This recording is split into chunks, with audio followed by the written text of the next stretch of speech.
You don't need to stay awake for this. You don't even need to follow closely. Just let the sound of the story carry you, like a wooden ship drifting gently over the misty fjords of memory. Tonight, we speak of the end of light, of a god's silent passing, and of the one who came from the land of giants to do what even gods could not.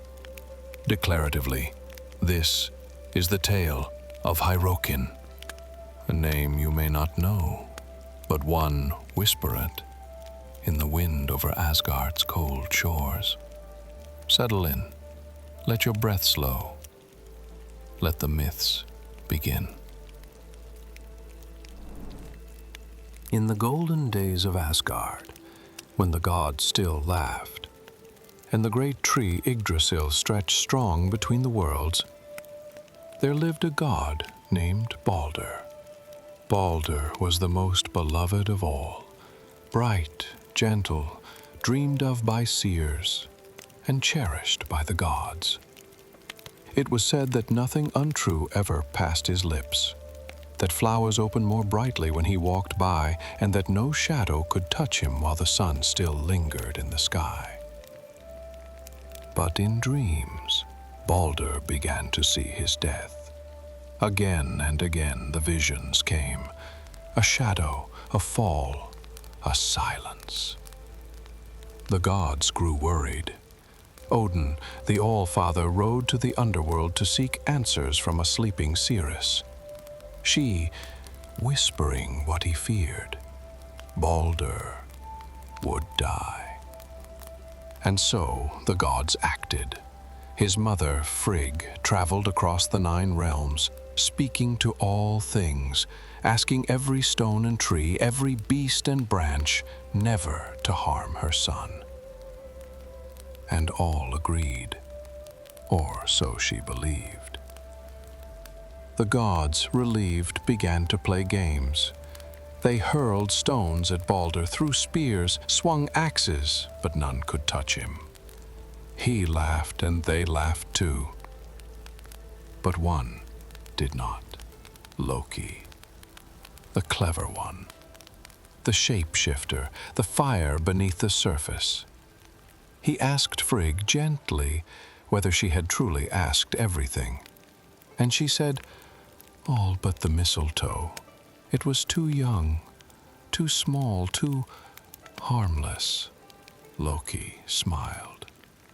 He found the mistletoe, shaped it into a dart, and placed it in the hand of Baldr's blind brother, Hyrth. Throw, he whispered. And Hyrth did. The dart flew and struck Baldr in the heart. The laughter ended. A silence deeper than snow settled over the gods. Baldr fell, and light began to fade from the world. They tried to save him. They wept, they begged, but death had touched Baldr. And death does not let go. So they prepared a ship, the finest ever built, and they laid their beloved god upon it. But the ship would not move. It sat still, heavy as stone. Even with Thor's strength, even with giants' chains, it would not glide into the water, as if the world itself was not ready to let go of Baldr. So they called for help, from beyond the land of gods, from beyond the edges of mountains and mist. They called Hyrrokkin. So they waited. The gods stood in silence by the sea. The funeral ship of Baldr, beautiful and broad, rested heavily on the shore, unmoving, unyielding, as if the earth itself did not wish to let him go.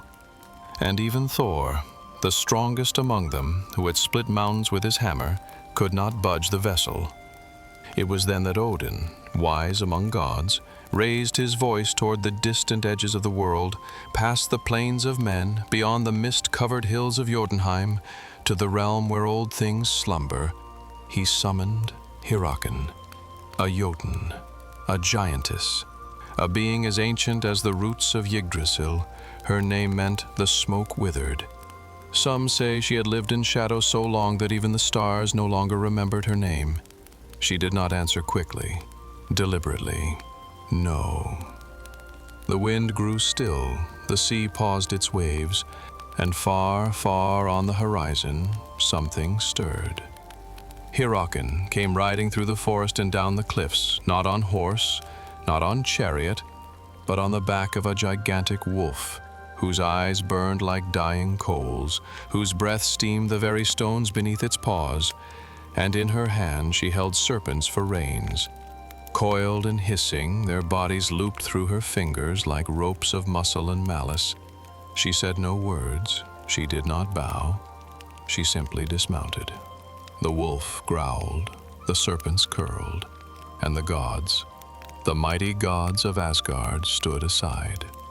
Hyrrokkin approached the ship. Her feet crushed shells and stone, her shadow stretched long across the funeral pyre. Without prayer, without song, she placed both hands upon the prow, and then she pushed. The earth trembled, trees swayed, mountains in the distance cracked like old bones. The great ship rocked once, groaned like a beast awakened, and slid into the sea. A spray of salt and foam rose into the air, the wind howled, then softened. Baldr's ship had begun its journey. Thor, overcome with fury at the force Hyrrokkin had shown, lifted his hammer, ready to strike her down for shaking the world. But the others, Odin, Frigg, Freya, they stepped between them. There had been enough death for one day. Hyrrokkin simply turned. She climbed back atop her wolf. The serpent slithered into her grip, and without a word she vanished into the mists, fading like smoke, back into the dark lands that had birthed her.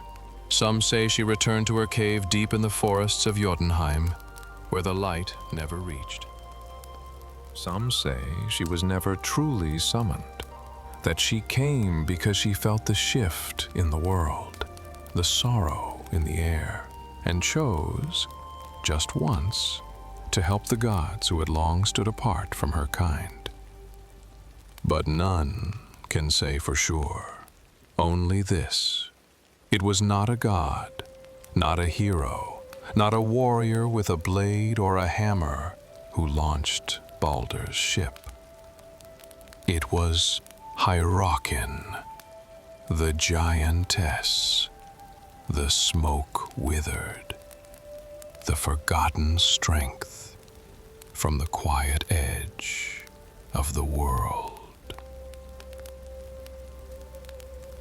The ship was in the sea now, gliding slowly, rocking gently, its great wooden frame creaking like an old lullaby.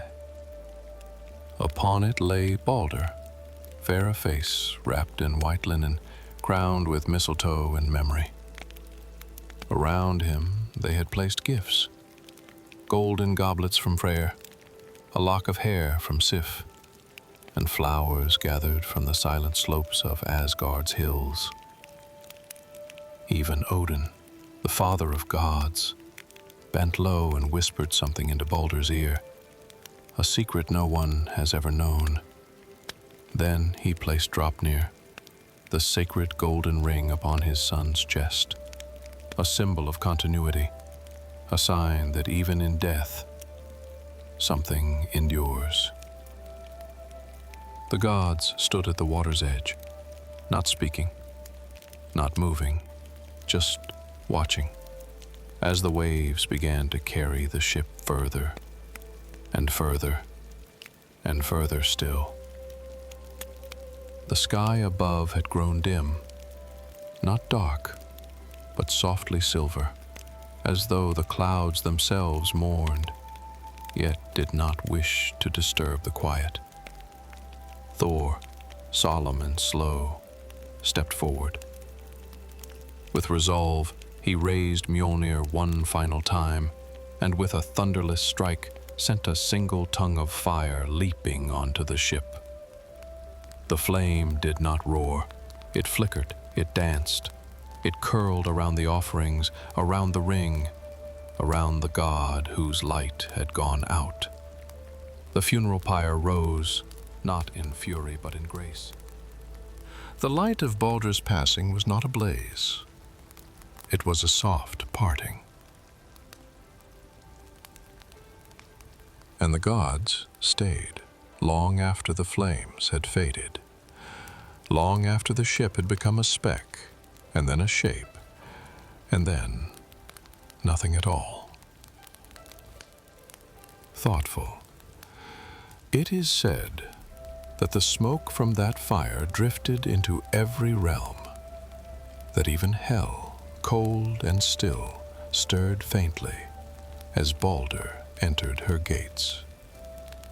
And somewhere, in some quiet corridor of time, his voice lingers. A god who did not fight, a god who did not rage, a god who left the world not in noise, but in beauty. He was the best of them, the skalds would say, the most beloved, the most bright, and the world would never be the same.